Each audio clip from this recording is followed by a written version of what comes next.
Hello everyone! If you've seen my video yesterday, it's also a game between Sergey Karjakin with the white pieces and Andrey Esipenko with the black pieces. Esipenko played probably the most beautiful game of the entire World Rapid Championship. He defeated Karjakin in a beautiful miniature. I called it the Russian Beauty since it resembles Frank Marshall's American Beauty. And this is a game from round 9 of the World Blitz Championship. It was played some half an hour ago while I'm making this video, and now again two of them face, and again Karjakin has the white pieces. So probably, Karjakin definitely wants to get his revenge, and he was probably pretty furious yesterday when he lost to his countryman in such a beautiful game. If you lose a game like that against a 15-year-old FIDE master and you are Sergey Karjakin, you were last year's Blitz world champion and also the challenger for the title against Magnus Carlsen, it's not a pleasant thing to experience. So in this game, Karjakin opens up with b3, the Nimzowitsch-Larsen attack. We have e5, bishop to b2, knight to c6, e3, knight to f6, and bishop to b5. And this is it's a very decent opening for white. I actually used this idea twice against the national master, also here from the city where I live, and I managed to win one game and draw one game. So the idea is you want to capture this knight, and after black recaptures with b captures on c6, the rook can come to the open b file, but it doesn't really matter. It's a semi-open b file, as you already have b3 played, and there is no real danger from this rook here. But here Esipenko plays bishop to d6. I don't think I've ever seen this move. We have knight to a3 by Karjakin, e4 now, knight to c4 going after the bishop on d6, bishop to e7, and bishop captures on c6. But now d captures on c6 is played, and knight to e2. And if I look at this position, this is probably the position I've never seen that arises from the Nimzowitsch-Larsen attack. It seems better for black than the other positions that I've already seen. So Esipenko castles, Karjakin castles, and we have c5 here.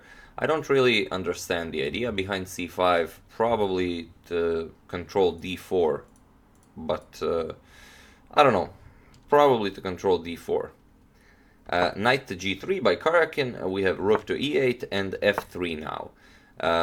And here Esipenko plays e captures on f3, and this wasn't the best move. A better idea was to play b5, as this knight doesn't really have a lot of squares to go to. He can go to a3, but what's it really doing on a3? After rook to b8, it's gonna be stuck on a3. So after something like knight to e5 and bishop to d6, now there's a double attack on the knight.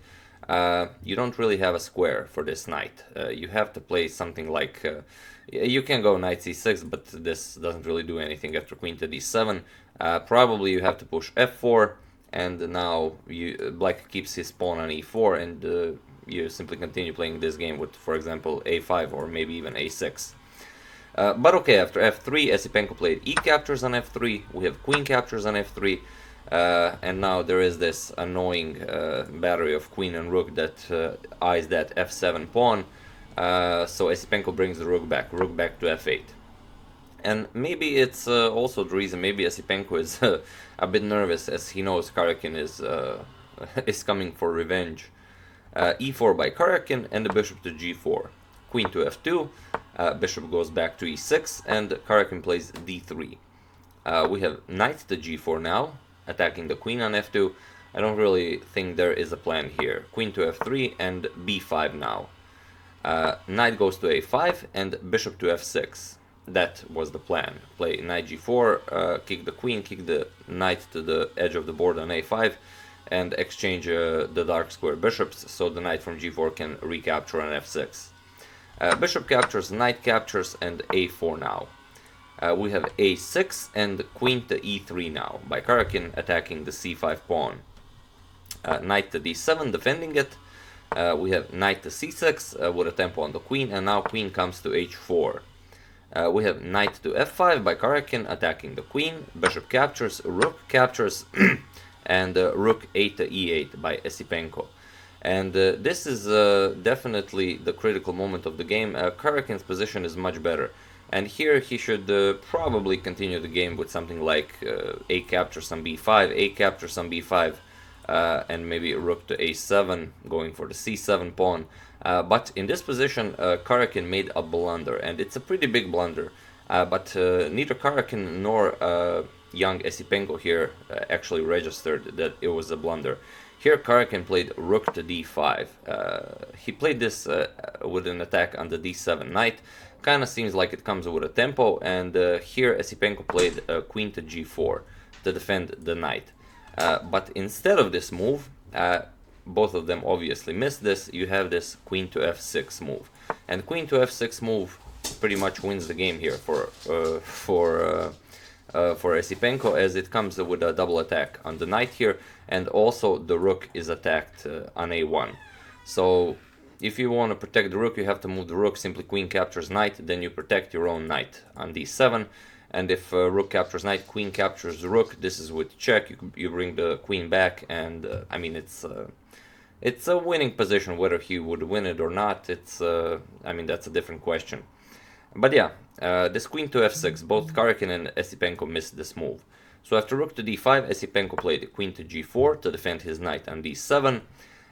Queen to g3, now Karjakin offers the exchange of queens, and you can't really accept this. If you accept the queen trade, queen captures, h captures, I mean, trading queens is probably the best thing for Esipenko, but white is simply so much better. The rook and knight and the other rook is coming into the game, all of these pawns will fall. So after rook to, queen to g3, queen to e6 by Esipenko, he gives up the c7 pawn, at least against some counterplay. So Karjakin grabs it, we have knight to f6, now Karjakin grabs another pawn as well, king to h8, we have knight to d4 with a tempo on the queen, queen to g4, and now knight to f3. Rook to c8 attacking Karjakin's queen, and Karjakin plays queen to d6, defending his rook on c5, and here, I mean, it's a winning position for white. There's simply too much material advantage. Karjakin is up 2 pawns, and those are 2 beautiful pawns.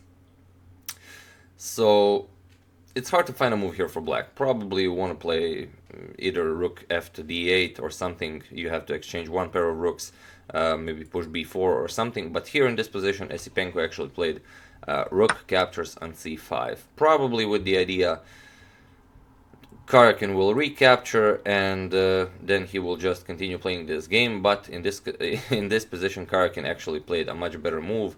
I'm sure all of you can see that move. I will give it a couple of seconds just if you want to really study the position. In this position, Karjakin simply played queen captures on f8, and this is with check. And in this position, Andrey Esipenko resigned the game. As the king has nowhere to go, you have to block this with the knight g8, and only now will the queen recapture the other rook on c5. Black is down a rook. There is no point in playing this game. So this is Karjakin's revenge. I do hope you enjoyed it. As usual, you can check 2 of my previous videos here. And I would like to thank Locutus the Borg and Gregory Harfst for your contribution to my channel. Thank you a lot, I really appreciate it. Locutus the Borg is actually the first person that has ever contributed to my channel, and it is in fact because of Locutus the Borg that I have allowed contributions on my channel. He requested it in the comments, so I'm very happy to see that after all this time you're still enjoying my content.